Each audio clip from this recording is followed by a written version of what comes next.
You made it to the party that's happening right now during movie time with a Garvin with the A. So happy you all are still being faithful, and just to show you how much I love you and how much I appreciate your faithfulness, I have a special episode today, which is Viewer's Choice. Woo! Viewer's Choice. That means y'all picked it.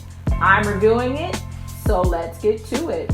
So today we are discussing All Day and a Night, written by Joe Robert Cole, about a young man who gets life in prison for the murder of two people. And he basically is reflecting on his life and how he ended up being convicted of that crime and serving life in prison. Very heavy, very rich, very serious topics. You know I love the kicks and giggles, y'all. Y'all know I love to be fun and play jokes, but this is a serious thing that is near and dear to me because I'm a black woman. I have so many black men that I call friends, who I call family. So I think that it is important that we discuss even the serious topic and really use film as a mode. Shout out to Ashton Sanders. If you remember him, he was in Moonlight. So this is his second character study kind of film. If Ariana Garvin was a film, it would be a character study film. I love a good character study film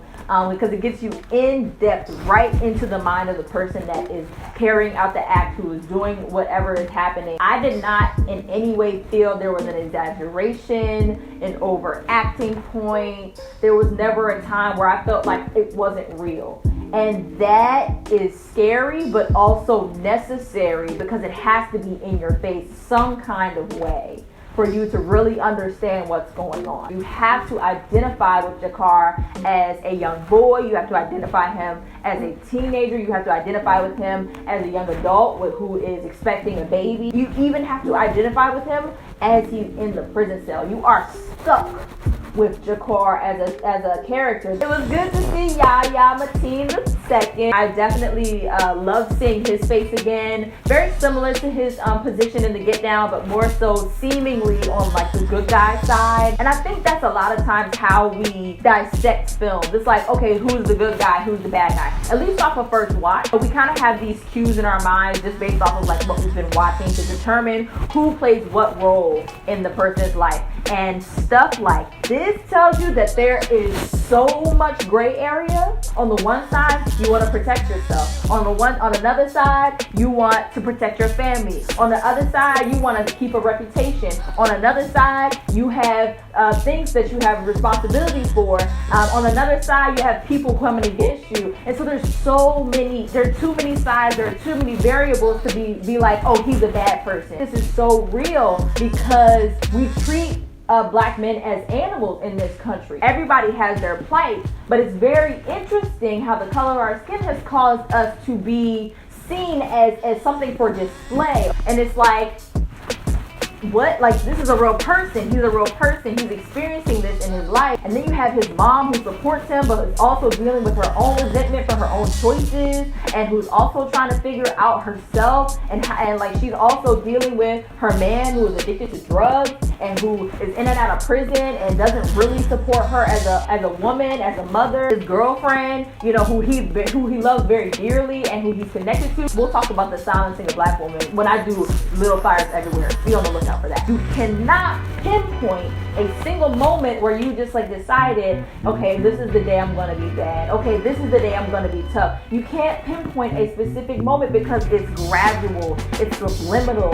It just piles on to the point where you stop crying in front of people, where you stop being vulnerable in front of people, where you have to just take on this persona and you don't go anywhere else around that. This is true for Jahkor's situation. This is so true for so many different black people of many different backgrounds. It was important to know that the pile-on that was happening to him throughout life of what he was trained and taught to do is what caused him to lead to violence. And that's the thing that we don't really talk about. A lot of politicians call us thugs, they're in gangs, they're terrorists. They say all of these things about us without taking into consideration what they have implemented, which has caused us to be this way. This is so relevant to now, because of course we have been seeing, and if you haven't been seeing or been trying not to see and hear about what's happening to our black men, to our black women,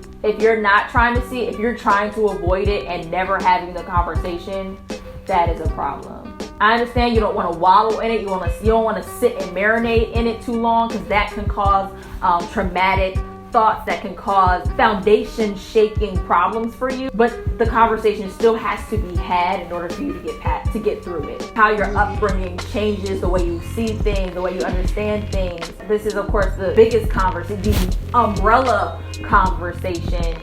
But there are a couple of things that, fall under this umbrella. Taking, for instance, seeing other races of people take on what you experience daily as something that's cute or cool, like a trendy piece of clothing. That is traumatizing. You have to deal with these emotions, pain, and anger, and then somebody else is going to come in and be like, oh, that's kind of cute to look at. Let me go ahead and pretend like I'm in a movie. Let me go ahead and pretend like, this is actually my life. In all actuality, you can take it on and off whenever you want. All y'all who think it's cool to wear blackness only for a little bit and then take it off when things get weird and tough, we're watching you. We see you. The pressure from people that you love and really care about and are close to be perfect or right or tough or strong or independent, that is so common amongst the black community. In the sense of this film, it is definitely based around, the toughness, like not being walked on by other people, not letting people take stuff from you, walking around with your face scrunched up so that people know that you're tough, and with your hands balled up so that people know that you're strong and you're not to be messed with. The topic that's not really talked about is between making people feel comfortable and them still not accepting you for who you are.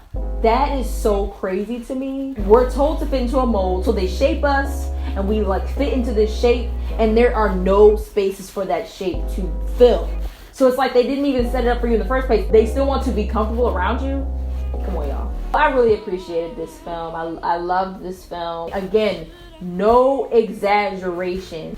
Every moment felt authentic. Shout out to the actors. Every moment felt real. Shout out to the cinematographer, to the writer who knew exactly what to put. I hope that this was informative for you. Shout out to Glenn Foster. Thank you for inspiring me to do some research, to really self-reflect, and to really, bring my thoughts and pieces together. I'm a reviewer, and I only have a certain amount of time that I can do these in. So really, you understanding and learning and knowing what's going on and being clear about what's happening around you, you have to go watch yourself. So y'all, thank you so much for tuning in. Stay encouraged. Know that this is not the end. Have hope, because you will not be stuck where you are. As always, you can follow me at AYEGARVIN and at Garvin Girls Entertainment at GARVINGRLSENT. Hey, this way, that way, make some noise, get your face done, because the store is open now. Yes, so I'll see you guys next time. Bye.